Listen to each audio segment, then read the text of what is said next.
చాలా టేస్టీగా ఉండే బీట్రూట్ కొబ్బరికాయ ఫ్రై.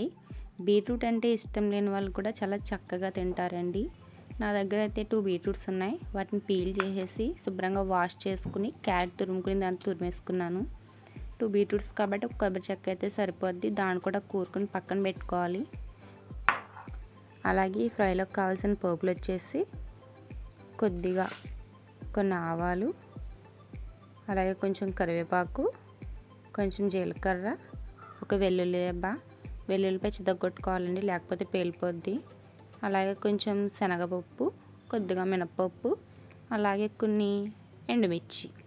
ఇప్పుడు స్టవ్ ఆన్ చేసుకుని దానిపై కళాయి పెట్టుకోవాలండి. కళాయి హీట్ అయ్యాక కొద్దిగా ఆయిల్ వేసుకోవాలి. మరీ ఎక్కువ ఆయిల్ ఏమో అవసరం ఉండదండి దీనికి. ఆయిల్ బాగా హీట్ అయ్యాక ముందుగా అయితే ఆవాలు వేసుకోవాలి.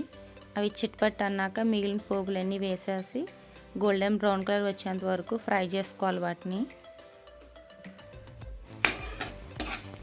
ఇప్పుడైతే పోపులన్నీ బాగా ఫ్రై అయిపోయినాయి కదండి. గోల్డెన్ బ్రౌన్ కలర్లోకి అయితే వచ్చేసాయి. ఆల్రెడీ తురుముకుని పక్కన పెట్టుకున్న బీట్రూట్ తురుమునంతా కూడా ఈ పోపుల్లో వేసేయాలి. వేసేసి బాగా మిక్స్ చేసుకోవాలి. బాగా మిక్స్ చేశాక దీనిపై ఒక మూత పెట్టుకుని 2 మినిట్స్ అయితే మగ్గనివ్వాలండి. మంటనైతే లో ఫ్లేమ్లోనే ఉంచాలి, హై ఫ్లేమ్ పెట్టకూడదు. హై ఫ్లేమ్ పెడితే ఏమవుద్దంటే మాడిపోద్ది. లో ఫ్లేమ్లో చేస్తేనే బాగా కుక్ అవుద్ది. పచ్చి వాసన అంతా కూడా బయటికి పోతుంది.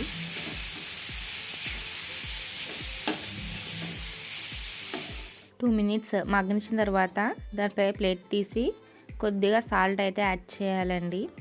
మరీ ఎక్కువ సాల్ట్ వేయకూడదు, ఎందుకంటే బీట్రూట్ కొంచెం తీగా ఉంటుంది కాబట్టి మరీ సాల్టీగా అయిపోయి తినడానికి అంత టేస్టీగా అనిపించదు. కాబట్టి కొద్దిగా యాడ్ చేసుకుంటే సరిపోద్ది. సాల్ట్ యాడ్ చేశాక మళ్ళీ బాగా మిక్స్ చేసుకుని దానిపై మూత పెట్టి 5 to 6 మినిట్స్ వరకు మళ్ళీ బాగా మగ్గనివ్వాలి. మధ్య మధ్యలో ఒకసారి ప్లేట్ తీసి కలుపుతూ ఉండండి, లేకపోతే ఫ్రై మొత్తం మాడిపోయినట్టు అయిపోతుంది. 5 to 6 మినిట్స్ బాగా కుక్ అవ్వించిన తర్వాత మళ్ళీ ప్లేట్ తీసి ఆల్రెడీ తురుముకుని పక్కన పెట్టుకున్న కొబ్బరి తురుమునైతే ఫ్రైలు ఇప్పుడు మనం యాడ్ చేసేయాలండి. యాడ్ చేసాక కొబ్బరి తురుము బీట్రూట్ రెండు కలిసిలా బాగా మిక్స్ చేయాలి. మిక్స్ చేశాక మళ్ళీ మూత పెట్టేసి ఒక 5 మినిట్స్ అయితే కుక్ అవనివ్వాలి. సేమ్ ఇందాకట్లాగానే మధ్య మధ్యలో ఒకసారి ప్లేట్ తీసి మిక్స్ చేస్తూ ఉండాలి. అలా చేయడం వల్ల ఫ్రై బాగా కుక్ అవుతుంది, అలాగే మాడిపోకుండా ఉంటుంది.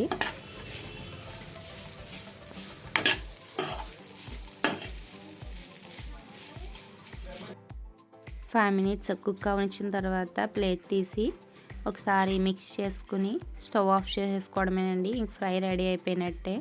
వేడి వేడి అన్నంలో సర్వ్ చేసుకుని తింటే చాలా టేస్టీగా ఉంటుంది. ఒకసారి ట్రై చేయండి, మళ్ళీ మళ్ళీ చేసుకుని తినేలా ఉంటుంది.